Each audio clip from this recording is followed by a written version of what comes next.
You should get one because it's a bargain at 2. And then I need to pay. So I just picture the door, the dog banging his head against it. It's that airtight. I'd want to use it myself if I paid $2,000 for it. Right.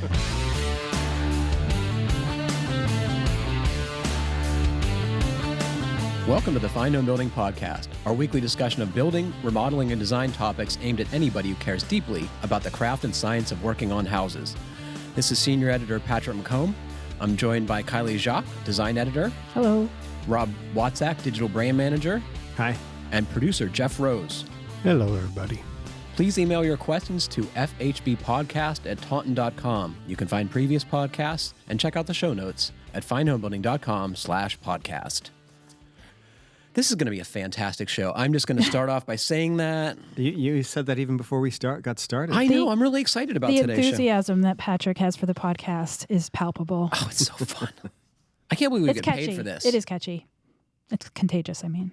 Because I don't often feel that way, but to see you skipping down the hall to the podcast recording studio is inspiring. We got to get a video of that next time. Yes, he really does skip. Skipping is good for the underrated. So we heard from Doug. Since Kiley said she would be interested in bottle walls, even in earth ships. Yeah. I think that's a dig at me. I don't know. Here's a photo of the bottle wall my son made when he built his earth ship. Since this wall is decorative, bottles had to be cut in half so the bottom would show on both sides. Most interior walls are used aluminum cans for filler. A lot of beer to drink. That's what Doug says. And I think this is beautiful, too, even though it is in an earth ship. Yeah. Even though I really haven't thought of building an earth ship myself, I have wanted to build a bottle wall. That does seem like it'd be kind of cool in the garden, maybe. Yeah. Yeah. Oh, that would be great. You see the sun come through it. Mm-hmm. And I like the application here because there does look like there's a window behind it, so there's some light that filters through, I bet. Still made of tires. Anyway. And we heard from Michael. Hi, all. I have heard more than once on your podcast frustration with the difficulty finding period replacement architectural items. We have a place in Minneapolis, St. Paul, Architectural Antiques. They have frequent sales. Their annual sale is on as I write, and many times stock consignment items at unreasonably low prices. I know. I have a beautiful early 20th century light fixture hanging in the dining room of my 1932 Tudor Revival for less than a comparable new fixture. They rewire it as part of the price. And he sent us a photo of that. He says that there's probably similar places around. There's a bazillion of them. Yeah, have you been to any of these? I've poked in quickly to the Portland Architectural Salvage in Maine because I've had many designers rave about that place. But there are so many around us. I started to dig. I hadn't heard you guys make that claim.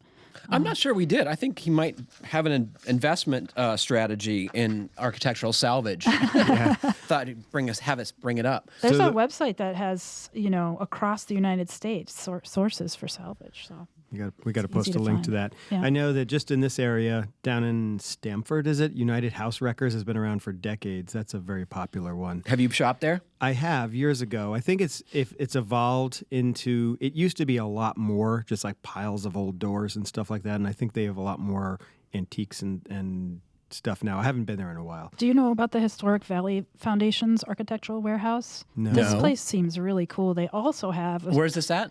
Albany. Okay. I think, yeah. Yeah, I'm actually planning this weekend and hitting a couple of in the Hudson Valley. Yeah. Cool. This place looks really interesting because they actually offer a historic trade certificate program, and they offer classes in historic carpentry, masonry, and window restoration. At this architectural salvage place? Yeah, it's like this whole thing. It's put on by the Historic Valley Foundation. Cool. So it's that's like in Albany, New York. Yeah. Sounds like a road trip. Mm-hmm. But yeah, we got to share that link you're talking about. Yeah, I've got a few links to share here. I think it's cool. I love these places. Yeah. I often cringe at the stuff I remember throwing away that I now see in architectural salvage places like clawfoot bathtubs and cast iron radiators and all these things I used to throw in, at the metal recycling place. Yeah. I mean, my house is from 1871, and the previous owners ditched both front doors for just metal, steel fake panel doors from the 70s, and we've been looking forever to try to find it used to have the double arched windows. Yes. And that's I gotta find a pair of those hopefully this I weekend. can't believe I think you should people make those. What's Yeah. that? I think you should make I those. thought about it. I thought about basically buying like a 3/4 height window paneled door and then making the trim to apply into it. Because I'm not going to build it from scratch, I don't think. Why? But, why? Yeah. Would you build it from scratch? Because I couldn't afford to buy the right thing. Yeah. No, I know. I just thought that you wouldn't, you said sometimes. Oh, I think a steel door is fine. Don't get me wrong. No, I mean, that sounds more like the Patrick I know. I would love to build it from scratch, but I think I'd have to pull in some of the fun woodworking guys on that project. I don't know. I think building your own wood door is a totally approachable thing for a reasonably skilled woodworker. For sure. Justin's built a few doors, hasn't Yeah. he? We've got a few articles on building doors on the Andy website, Engel's done so, it. yeah. You know, once again, he has a quarter sawn white oak door that would cost thousands of dollars if you had to someone make it. I'm sure it only cost a few hundred for him to do it. Yeah. And a few dozen hours time. If my house wasn't wrapped in vinyl siding, I probably would be more likely to be working extra hard to reproduce details like that. But I just feel like a beautifully handcrafted door in a vinyl box just doesn't really. I want to know what was going for through their minds when they took it off the hinges and said, let's get rid of this. Yeah. I mean, just don't oftentimes it's a understand. very practical reason, like it's either rotting or it's leaking air, right? And so, surprisingly, a steel entry door is pretty high performance compared to an old wood door that's poorly weather stripped. Yeah, and they replaced, unfortunately, all of the original windows with the earliest cheap vinyl windows.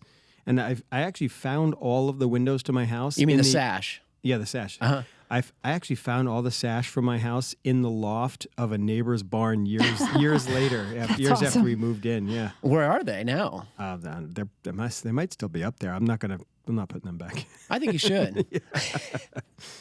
Yeah, And all your free time. Yep. Speaking of free time, you've been hanging drywall now in your barn? Yeah, I was talking about last time that I'm turning this barn in my backyard into a proper workshop, and Did you wear your stilts? no, I did not wear my stilts. Do you have those? I bought a pair of used drywall stilts, but the straps on them were kind of sketchy, so I did not end up using. We should them tell yet. folks who are listening who aren't familiar. So drywall finishers commonly use stilts to reach ceilings, and I've gotten in them and found the whole thing terrifying. No, And you didn't plan as to how you would get them off, right? Didn't You say really need something? someplace to sit down that's elevated. I don't know how you get them off otherwise. I might consider using them for taping. For hanging drywall where you're going up and Yeah, down, no cutting. way. No, that doesn't work. But for taping, I might use them because I found I put them on. I just don't know if I'd be walking around in them a whole lot. But I actually bought them for a Halloween costume, not for drywall. But yeah, no. But back to the so drywall. you're scared to walk around your workshop Right, with them, but but you you're going to go roam the walk the neighborhood. streets and. Well, I bailed on that costume concept. Oh, so. okay. I think he was going to put his daughter in them, weren't you? Yeah, actually. But That would be a special conversation at the ER with the parents of the child who was wearing drywall stills for a Halloween costume. I can only imagine. yeah. But anyway, you were talking about I'm doing drywall, and it was only like 8 sheets, and I did not have the space to remove everything from my small barn while I was working in there, so it was pretty annoying. I had to shuffle stuff around while I was working in there, and you were talking about having me go to like Harbor Freight and buy a cheap drywall It's on lift. sale right now. $170 on sale, yeah. Which seemed like a good plan because, like you said, you could sell it for probably 50% of what you paid for it on Craigslist the next week if you were done with it. But because I had such tight space, I was like, no, and I know you offered to come help me, which was really nice of you, Patrick. I'm glad you hung it without me, frankly. But I went on.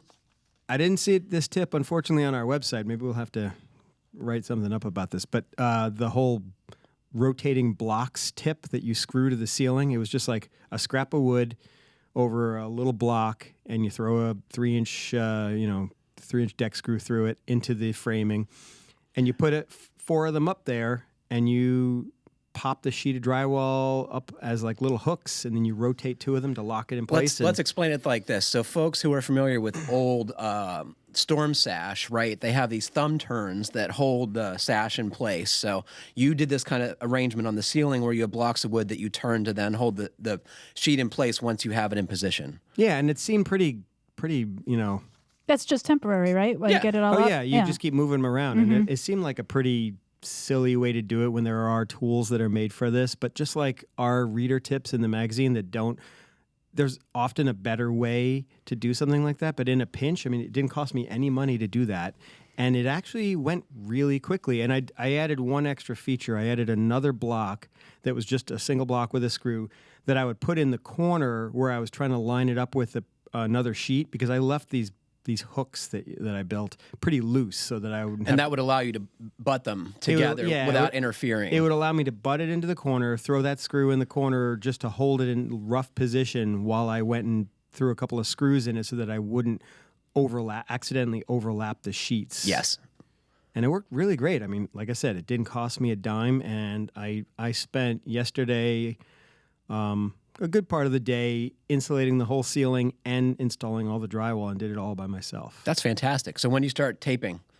Well, I gotta do the walls too with drywall too, so it's gonna be another week maybe. We use that same system on the walls, or do you No, not? you It's don't not need it on the necessary. walls. Walls Yeah. is way easier. Yeah, Walls, right. just That lean makes it up, sense. Yeah. lean it up, screw it in. in. I have put a cleat on the wall when hanging by myself to hold a sheet up, right? So you can lift it up and then just set it on the block. They must be heavy.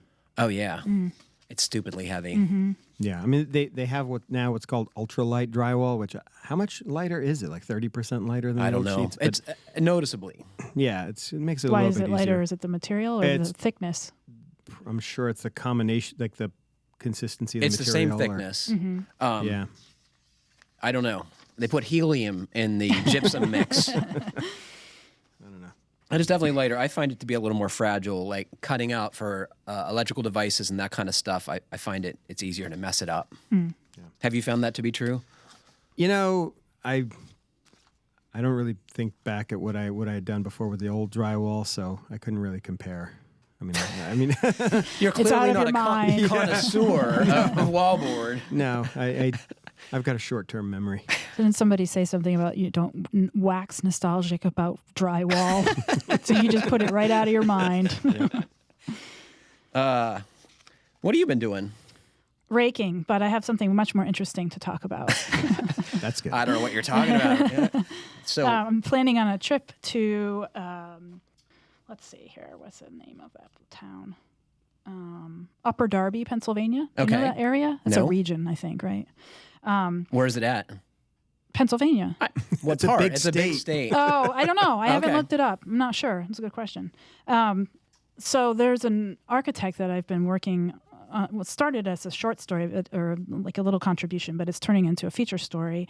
And it's about, he teaches a class called architectural archeology. And it's part of the graduate program in historic preservation. I don't know the school he's at, but anyway, he is going to show me how to determine the dates of additions that went on to the original structure of this historic estate house, which was built in 1684. And there's a series of additions, and he has this whole methodology for determining the age of the additions based on the methods used, the materials used, and he pulls apart the house. It's like an archaeological dig. That's really cool. It's going to be so cool. I can't Yeah. wait to do it. So, he's going to show me all of the ways in which you date a fireplace and you date masonry and you date window frames and sashes. And I'm this is going to learn so much. Paint color analysis, and it's very sciencey. idea is so you can Restore it, and turn it into a follow house the museum. techniques that were appropriate to Right. the period the thing was built. Probably to some extent, I would imagine you'd have to, right? With maybe some improvements too. Miter because saws. right? Yeah, tools for sure.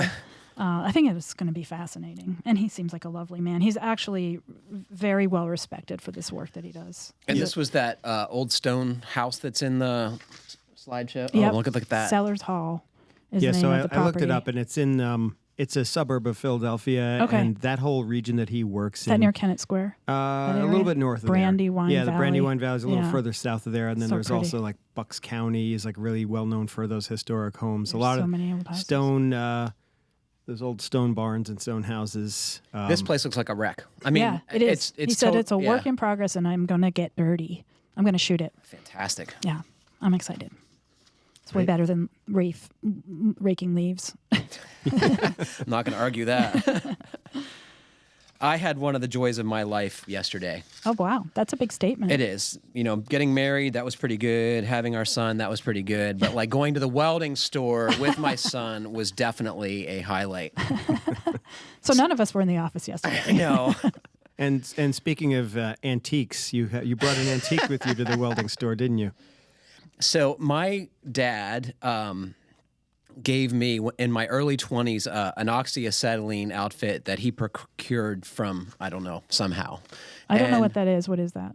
So it's a pair of tanks. One holds acetylene gas, one holds oxygen. They're connected to regulators with hoses that go to a torch, and it allows you to do gas welding or cutting metals or heating and forming metals, right?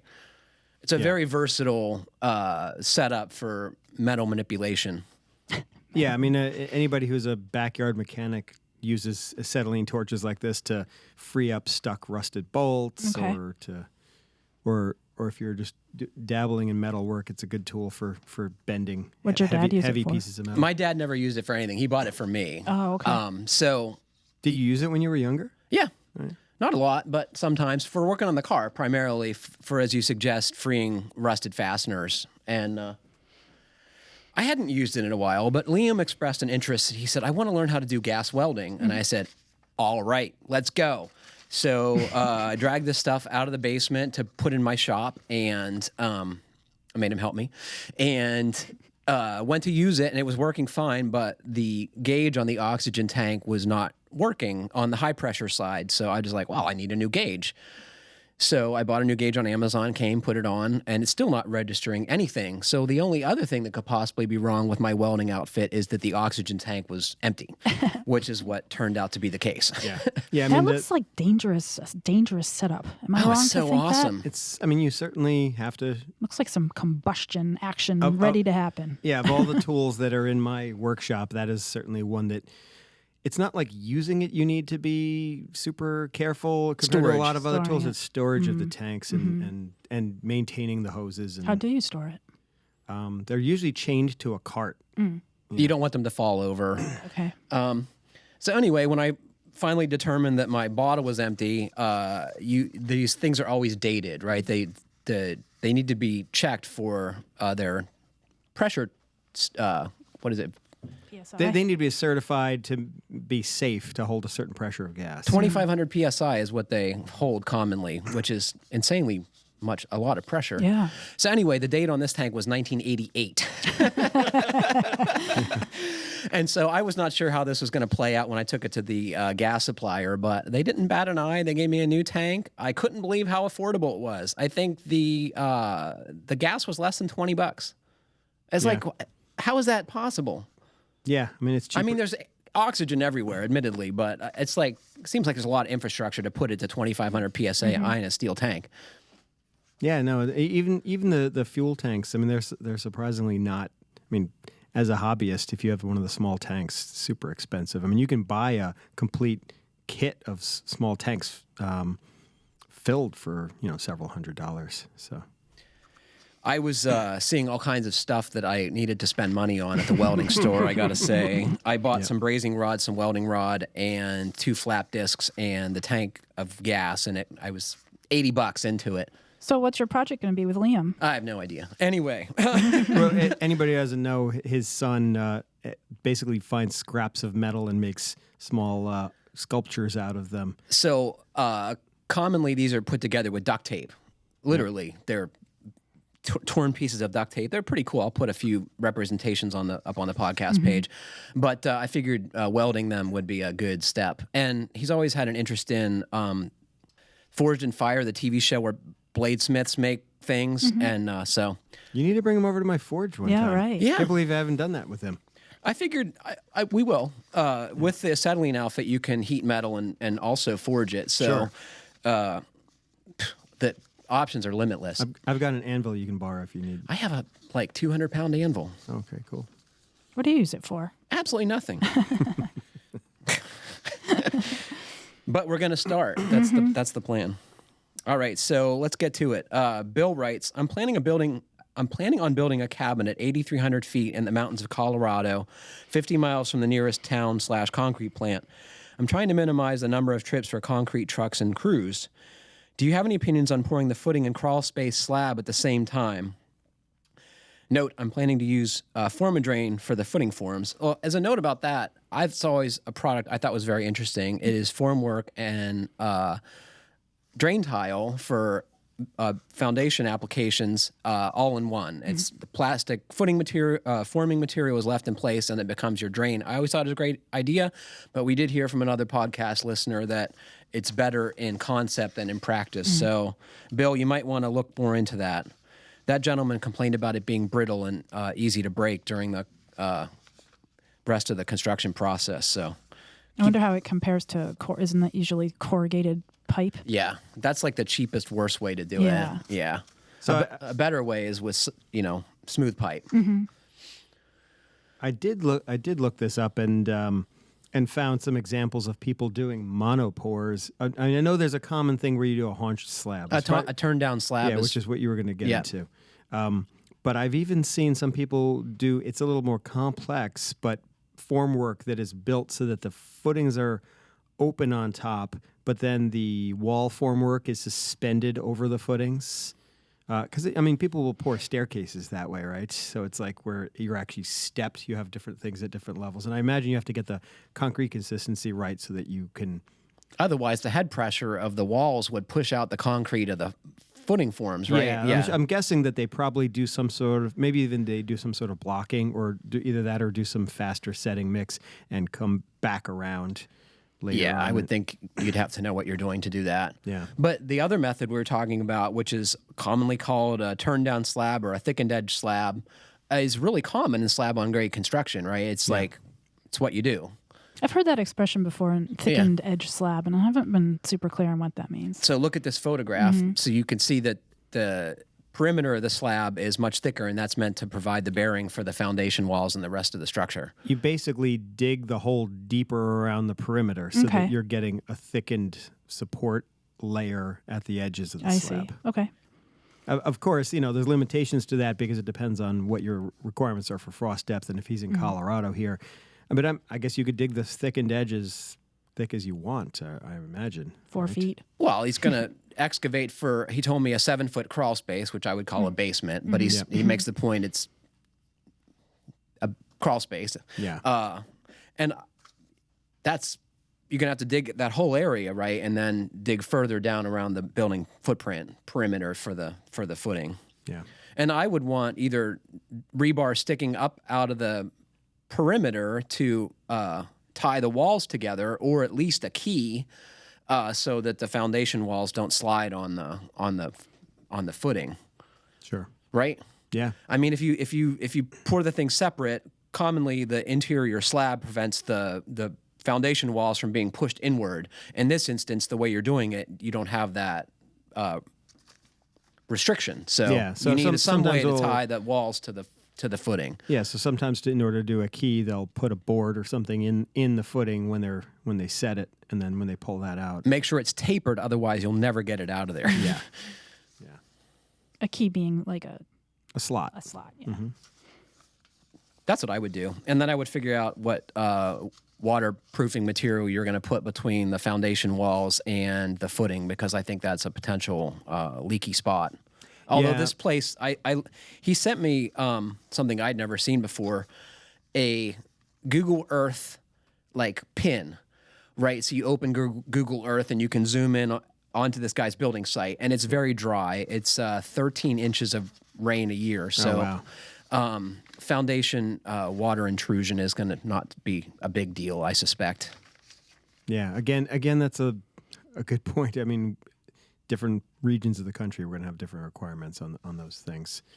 But I remember being on a job site in Massachusetts one of a passive house project that we were doing, and they were spraying basically the same kind of waterproofing material over the footings before they poured the walls as a capillary break to stop the wicking from the soil into the foundation walls, I presume. Yeah, because I don't know if a lot of people realize that moisture coming up through it's like your best bet is to cut that stuff off before you even start building above it. It's like you want your waterproofing layer down below the actual slab and concrete walls too, because you could spray all you want on the outside of the wall, but after you've poured it, but it's not going to prevent the moisture coming up from the ground. Rising damp, as people describe it, right? Yeah.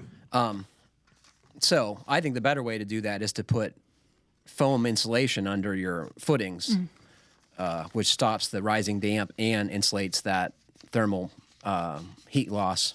Sure. Thermal heat loss. Heat loss, I mean. Sean from South Carolina writes, "Hi, Yins guys." Have you heard Yins guys? No. I thought it was a typo. No. What does it mean? Yins guys. It's Pittsburghese. Oh, okay. Yes. Hence your sweatshirt? Oh, that's another subject. We'll Okay. talk about that in a little bit. Okay. He says, a few years ago, I moved from Pittsburgh, PA to Easley, South Carolina, outside of Greenville in the foothills of the Blue Ridge Mountains. So Yins is you. Hey, yous guys. Well, I gathered that. So it's really something people say. Okay. The sun is absolutely brutal in the summers here, but almost every morning we've been able to leave the back door open for the dogs to go in and out as they please while my wife and I get ready for work. Now that the weather is turning so quickly this autumn, I've been entertaining the thought of installing a doggy door because we certainly are not leaving the door open when it's 40 degrees outside. I've installed several doggy doors over the years for customers, but I've never dealt with the long-term consequences of having one myself. My question is about their thermal inefficiency and air sealing, as we already live in a leaky house, and I'd rather not have a large point source akin to leaving a window open. Do they make thermally efficient and air-sealed doggy doors? Thanks in advance.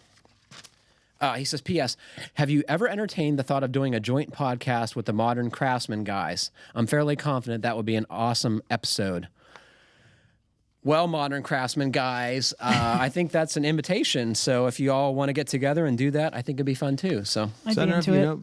I don't know if you know that. Was it 2 years ago? Was it IBS that they teamed up with Rob and was it Justin or Brian? I did know that, but Yeah. I want to do it. So Well, I know it's our turn. Yeah.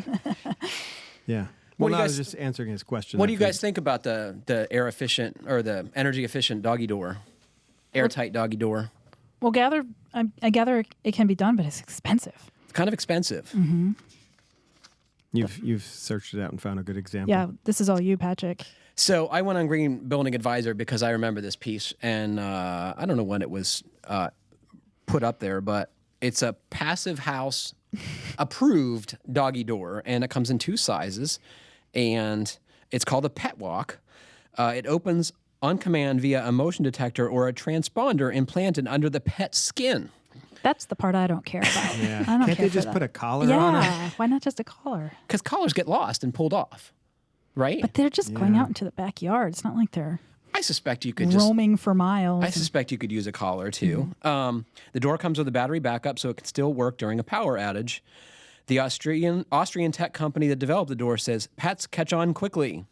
The door seals so tightly.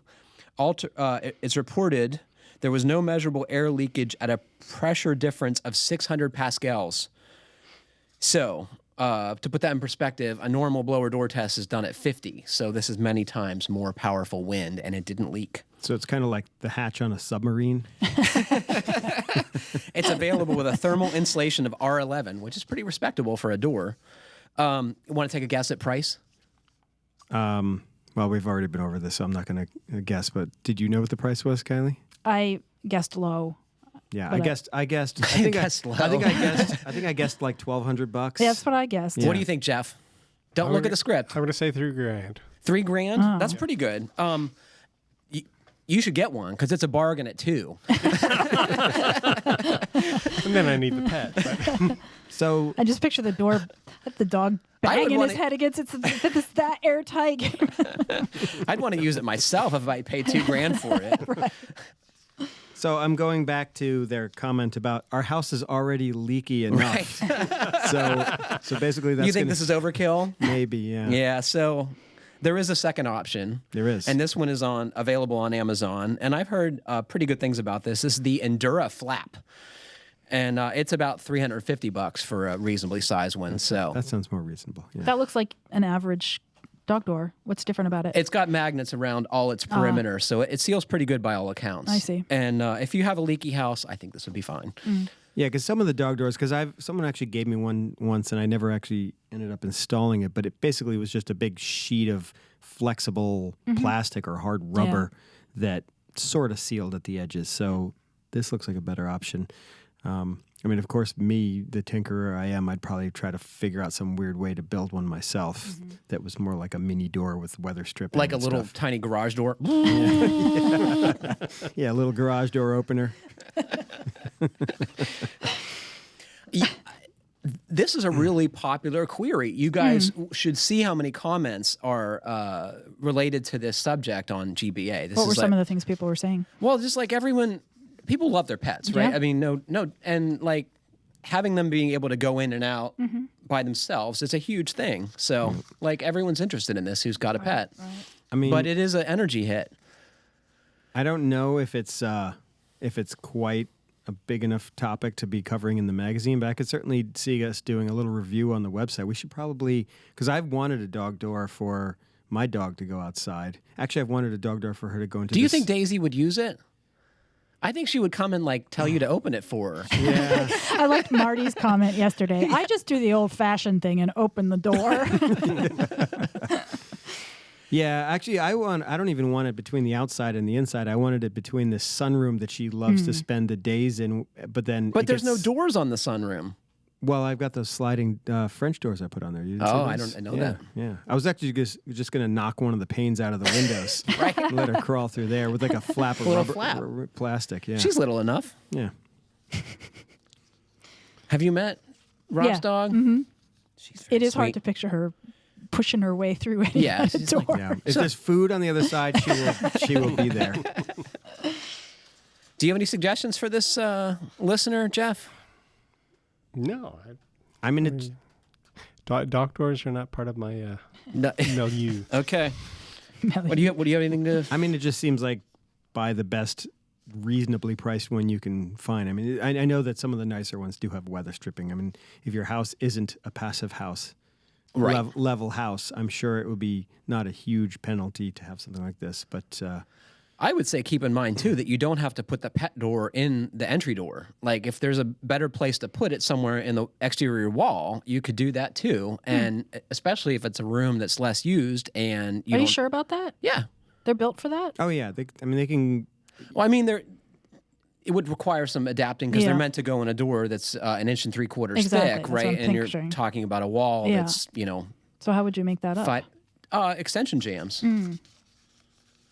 Yeah, 'cause Rob will be right over to do yeah, that for I'll you. do that. Sure.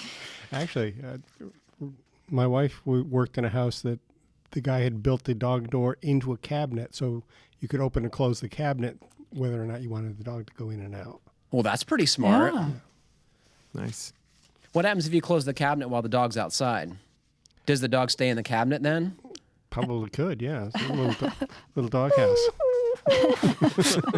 At my old apartment, the door, if you just let it swing closed, would not latch. It would just The stay. dog would just go in and out. Well, so what we used to do is we used to let the dog out in the morning when we went to work, and if she felt like it, she could let herself back in. But then once she went back in, she couldn't get back out. But then So we got she had to really think about it. yeah. But then we got a cat, and the cat realized it could stick its little claws underneath the door and pull it open, and it taught the dog to do that. So the two of them would just come and go as they That's please. what I always say. Cats are smart. I just trained my cat to go outside and stay on the deck. That's as far as you go. How did you do that? He Shock li- collar? No, I just that's it. He listens to me. I've lived with a number of cats, He's and very none of them ever unusual. did anything I wanted them to do. I'm very good with cats. The cat They whisperer. listen. cat They listen whisperer. to me. There used to be a TV show. I feel really fortunate though that I've been able to do that because I want him to be able to go outside. Oh, yeah, it's good for them. So, Sean, please let us know what you do, because this is a big deal, and especially if you get one of those more reasonably priced ones from Amazon, let us know how it works, because it's a popular question. Yes, send us some pictures if you get it installed, and tell us how big a deal it was to get it fixed up there. I wonder if he'll So do when- a blower door test to find out what the hit is. Oh, man. So if you put the blower door in the door with the pet door, I would suspect you'd have no noticeable heat loss or air leakage, right? Yeah, sure. It's perfect. No pascals lost, or CFM, rather.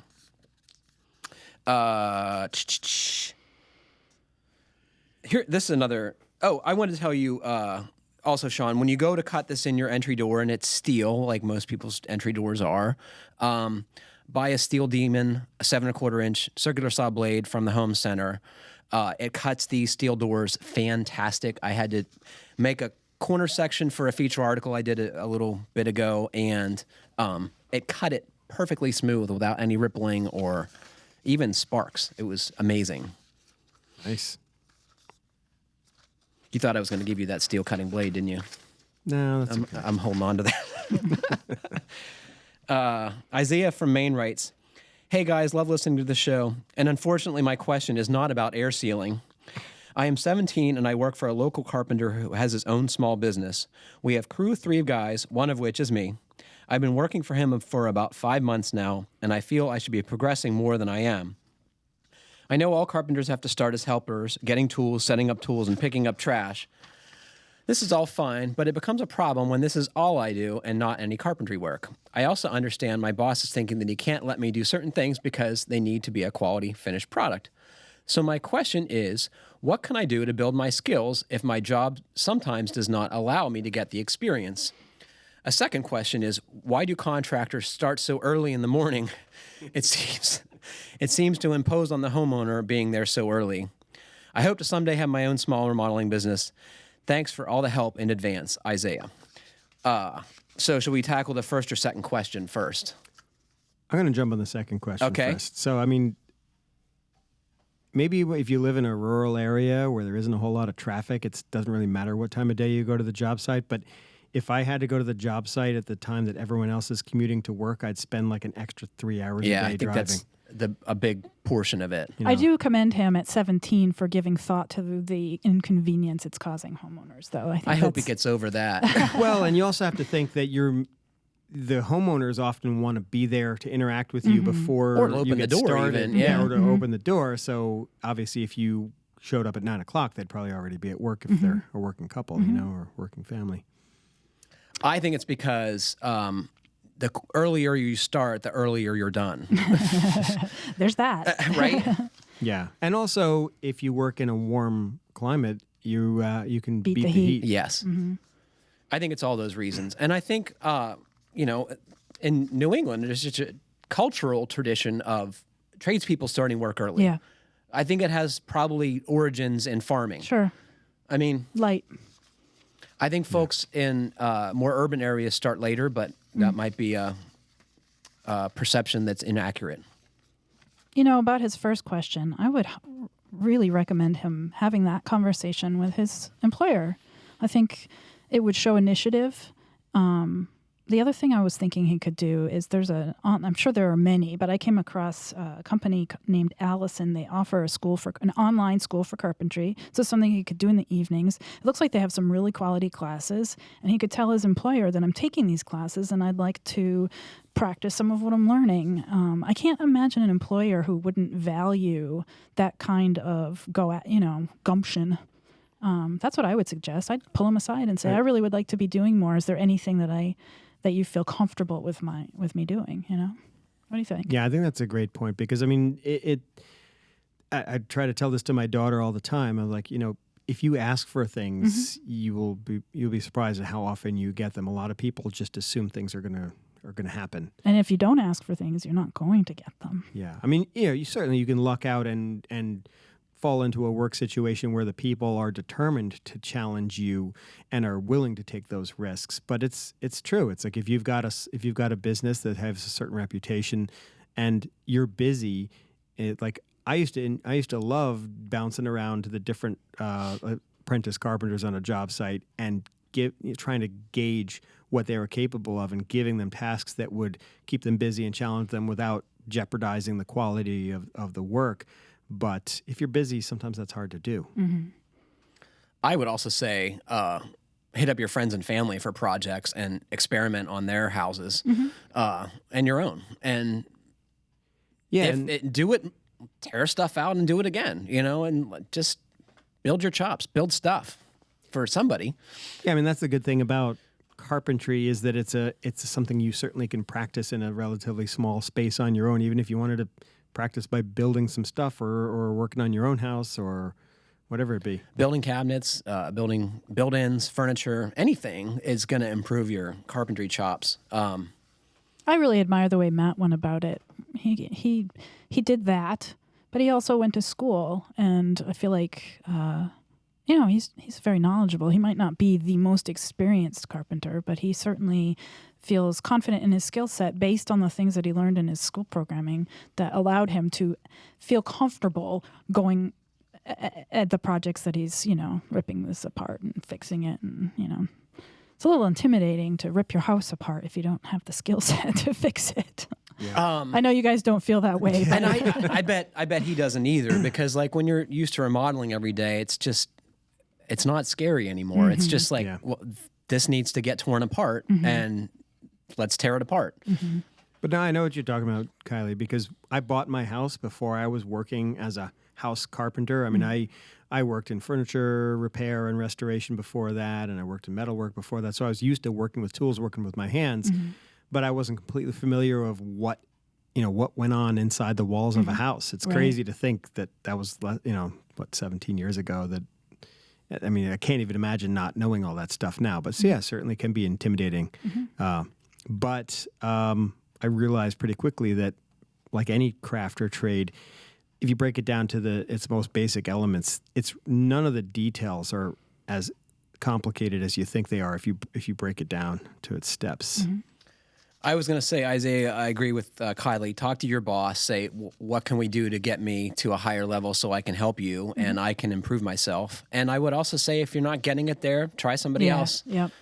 There's no shame in saying, I'm sorry, I'm not growing here. I'm going to go work for somebody else. And I think anyone who is employing entry-level help in the construction trade, you're so used to people being knuckleheads that you just assume that's what they are and aren't capable of doing better work. So that's your default. And if you tell them that you want to get better and you want to help him grow his business, I can't imagine there's going to be too many contractors who are going to hold you back. Right. And if they are, go somewhere else. Exactly. If he makes the request and he doesn't see any follow-up, then that's when he knows it's not the right fit. Isaiah's in a rural place, so he's going to have fewer options with regard to employment, but someone is going to snatch you up, and you'll be better for it if your current boss doesn't get together with you. Nelson from Winnipeg, Manitoba, Canada says, hello. I've recently been turned on to your podcast and have been thoroughly enjoying your building advice that lands somewhere between experienced professional tips and good enough. My approach also varies within that range, but we recently purchased a 1947 home that we love and would like to be great rather than good enough. My question is about a rotted out window frame. On one especially rainy day in the fall, we spotted a drip above the front door. The door looks perfectly fine and is well sealed, so I climbed up to check the second level window directly above the door and discovered the sill was very rotted. I started pulling off rotten bits and soon got to the point of no return. I removed the PVC replacement window, replaced the sill with pre-painted new fur. I sealed up the frame as best I could with ice and water shield, flashing tape, and then reinstalled PVC trim around the window. This all happened on short notice. Because of a severe snowstorm forecast for later in the week, I called my brother, and we made the repairs in the dark the night before the storm. It is storming as I write this. He has got a good brother. I know my brother wouldn't help me with anything. I think the operation was a success. However, I am concerned about the potential rot in the wall below the window. We removed as much rotted material as we could access, including some of the original sheeting boards behind the stucco. There didn't seem to be a structural defect or visible black mold or smell, but it clearly had been rotting for quite some time. I suspect that there was enough of a leak to go unnoticed and cause rot for a long time, but rarely enough to run all the way down to the lower level and be noticed. The exterior stucco and interior plaster both look intact with no signs of water damage, but should I be concerned enough to open up the wall under the window and investigate? I already have a major kitchen remodel and some basement insulation projects coming up soon, and a partner who likes the renovation process considerably less than I do, and I'd like to avoid another project in our bedroom if possible. Would you be satisfied with good enough if this were your house? I should maybe add we'd like to have the stucco painted in the not too distant future. Any advice is welcome. Thanks. Wow, what a great question. Yeah. So, stucco house, rotted window, where did the water go that went through the windowsill, and what did it do? Dun, dun, dun. Does it get absorbed by the stucco? No, I mean, so he. You paused too. I would love to see how far back he pulled back the surrounding area to see. You know, I mean, obviously, anytime you come across something like this, you're going to ideally keep tearing at it until you get to good solid material. In a stucco house? There's no such thing. All right. I mean, seriously, if it's wood siding or vinyl or many other materials, it's easy to take a few pieces off and look and see what you got. But in a stucco house, I don't know, man. I mean, the way I would approach this is if he honestly said he doesn't see any signs of any compromised areas inside or outside, I would say leave it for now, as long as it wasn't adjacent to where he's doing some of these other expensive repairs. So if it is, you say do a little more investigation and see what it's like. Yeah. Yeah. Okay. I mean, like if he's doing a kitchen remodel and this is on the other side of it, I would certainly be inclined to tear the wall open because you're already going to be working in that area. But if he says it sounds like it's outside his bedroom and he doesn't see any signs of water damage on the inside and or crumbling plaster on the outside or stucco on the outside, I might be inclined to wait. But do you have thoughts on this? I always wait. Always. I just wait for wet Wait for to parts show to up. fall off. Yep, then I know. What was this gentleman's name? Nelson. Patrick's on like the warpath about like bad stucco lately. Anyway. Oh man, so Did you go to that talk? Is that why? yes, Stucco, no, you don't. stucco. No, you don't. Did you go to that one? Christine, I caught a little bit of it. is it Williams or Williamson? Williamson. Not sure. Williamson? Yeah, I think so. So she presented at our summit about stucco failures, and they're everywhere. They're bad. They're very expensive to fix. So I talked to Nelson a little bit yesterday via email, and I asked him some questions. His house is insulated with fiberglass bats, as near as he can tell. Fiberglass bats are pretty resilient to wetting, right? Water just goes right through them, and it would collect at the, I guess it was running down the wall at this door, which is directly below this window, which is where they saw the drips, right? So around doors, you commonly have air leaks that's allowing this to dry, right? So, I mean, I would be very inclined to let it go and not worry about it. I like it. If I was really if this was keeping me up at night, I would drill a hole in the head jamb of the exterior door and poke a borescope up there, or at a minimum, give it the sniff test to smell if it smells like rotting wood. Sounds like you did that, And didn't he? Yeah. when he was upstairs. Okay. Yeah. Oh, okay. And I asked him, I was like, does your house smell like mold? And he says no. And so, I mean, for me, that's good enough. Yeah. I mean, But he wants it to be great. Some things are there's just no not such thing as great. perfect. Yeah. No, And I mean, it's a huge, like, where do you stop, right? And if he says, I'll repeat it, like if he says that he doesn't see Can we see the front of that house again, Jeff, please? Yeah, let me see that. And it's surprising because, one of the scariest things with stucco houses is like exposure, and there's no overhangs on that house. No overhangs on this house. You know what the saving grace of this is? A little door awning.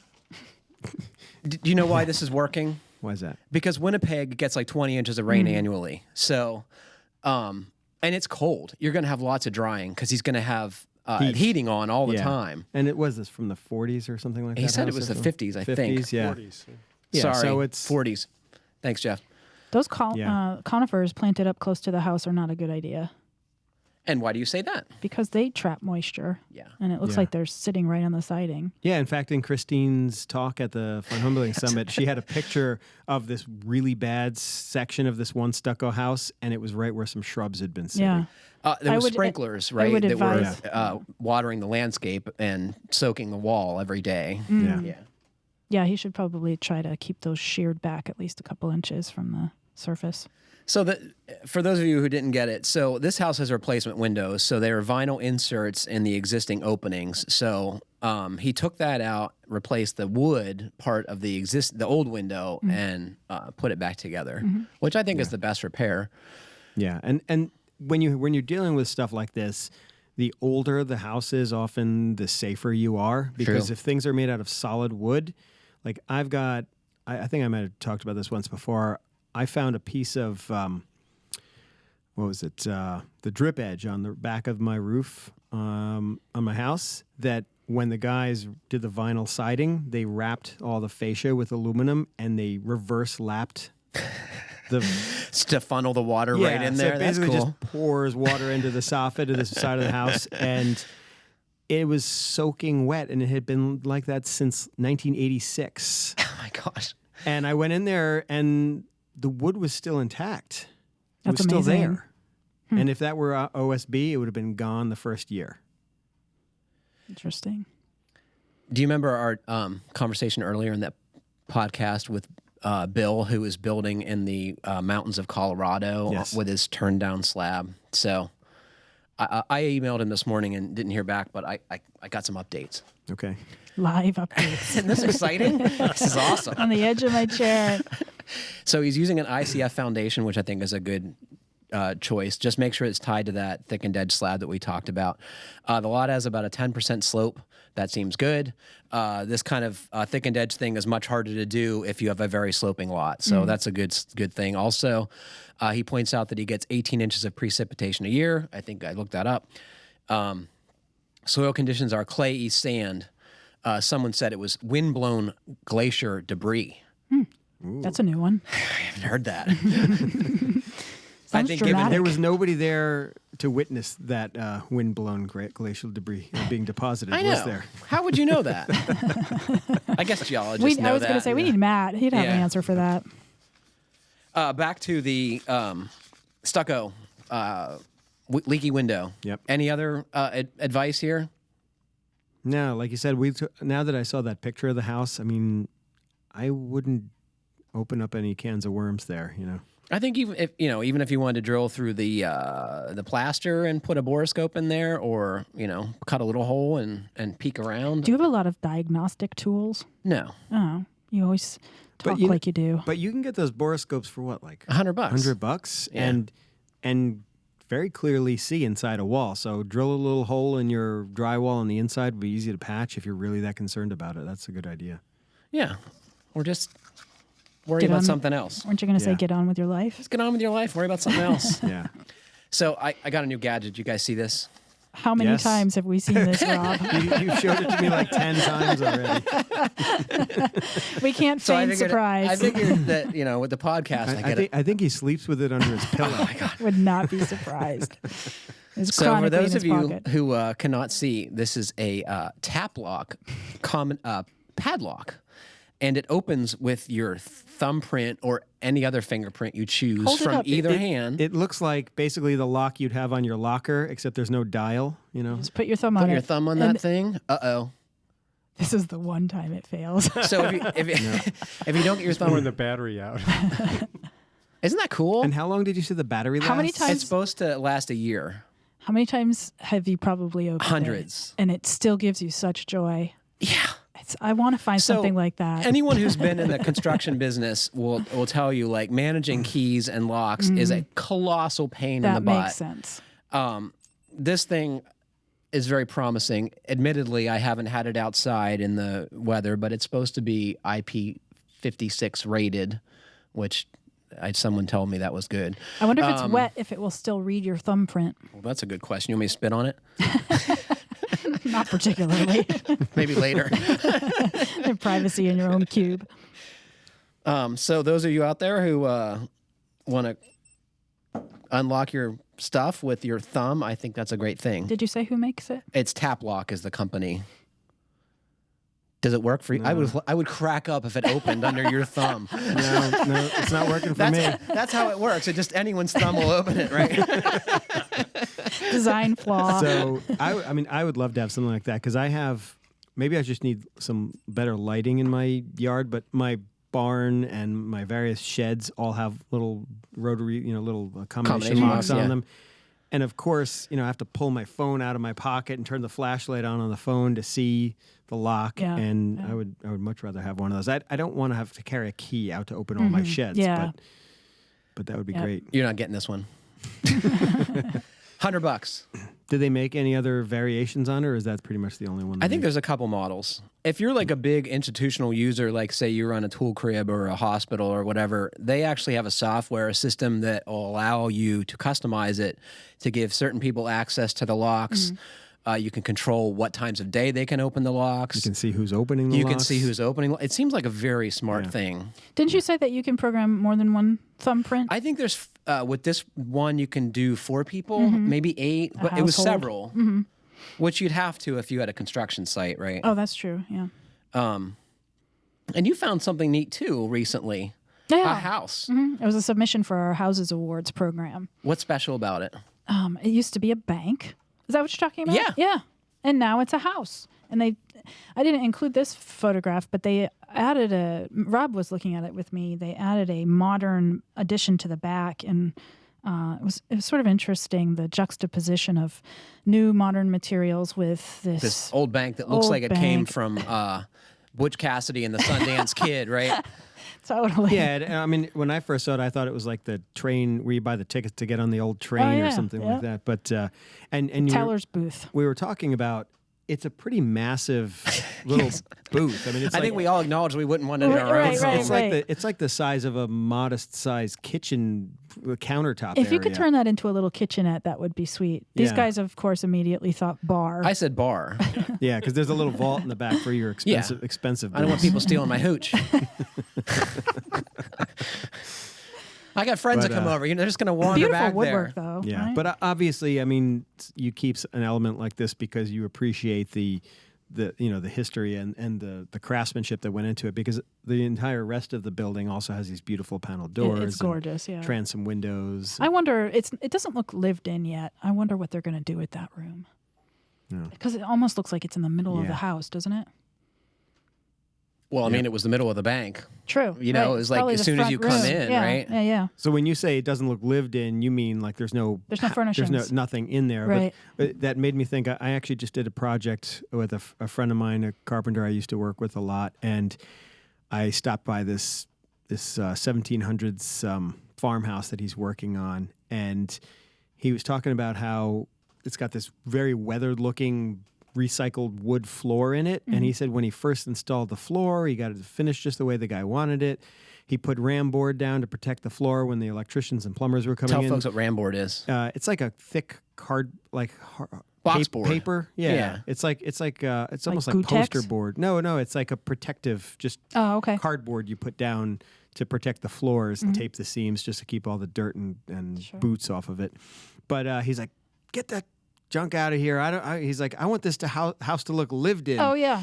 And So he wanted them to trash he the wanted, floor. he's like, he I've wanted talked to them to architects who've trample done that too. that Yeah. floor with their boots Make and it drag look their tool 18th bags century. across Yeah. it. And oh my God. Yeah. That just upsets me. It like, I get it. it like hurts my chest. I like that idea. Really? Yeah. It makes sense to me. Well, a brand new floor? Well, it depends on the age of the house. Well, it wasn't brand new; it was recycled. Oh my Yeah. God. I mean, it looks strange to have a brand new floor in an 18th century house. It right? looks fantastic. It's new. I like when the boards warp, you know?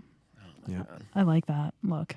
I've heard, and I've never known actually one has really done it, but I've heard of folks who demand builders like in New England build their room additions out of level to match their, their 18th century and 17th century homes. Mm-hmm. Yeah. So you have to build wrong. You have to strike a balance between out of square. strike a balance between level and looks good in when you're in an old house like that. Yeah, I'm always defaulting it looks better than level. Well, your bedroom floor you let be. How did you phrase it? Rustic, I Yeah. think is. Yeah. Yeah. Rustic. You didn't go all brand new because you liked the look of it. But I did put all new finish down because I wanted it to not like catch my socks, you know. Yeah. You know what I mean? And I wanted to be able to like wipe up the dust. But yeah, That's a nice balance. I guess. Yeah. Yeah. I keep reminding myself of all these weird little things I saw in old houses. I was hired one time there was this floorboard in a stairwell popping up. It was like 1 inch thick oak boards in this house. Like there were no sheathing. They were right on the studs. Right on the joists.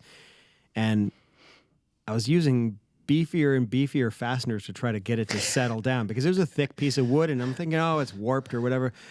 I finally get it to start moving down and locking it into this old beam joist below it. And all of a sudden I hear in the opposite corner of the room, the edge of the staircase started creaking and you could see that it was pulling up on this other part. And what had happened is somebody had put like an elevator in an adjacent space next to this old staircase and they had cut this beam that was supporting something. And so basically this whole floorboard was like the entire room was like holding up the joist. Cantilevered off of this joist. Wow. And there you are pounding away. Yep. Who calls the client in that instance? Yeah, I don't know. He's boss, you're going to have to call the client. Oh man. Craziness. Well, unfortunately that is all the time we have for today. Thanks to Rob, Kiley, and Jeff for joining me, and thanks to all of you for listening. Please remember to send us your questions to fhbpodcast@taunton.com. And please like, comment, or review us. However you're listening, it helps other folks find our podcast. And if you send in a question, please include a mailing address so I can send you a podcast sticker. I want you guys to know I sent out all of those this morning for our question askers. Aces. Yeah, Nice. And if you have sent in a question after or before Our program got started. After our program got started, send me a reminder in the podcast email address, and I'll get that right out to you. No cheating. Thanks for listening.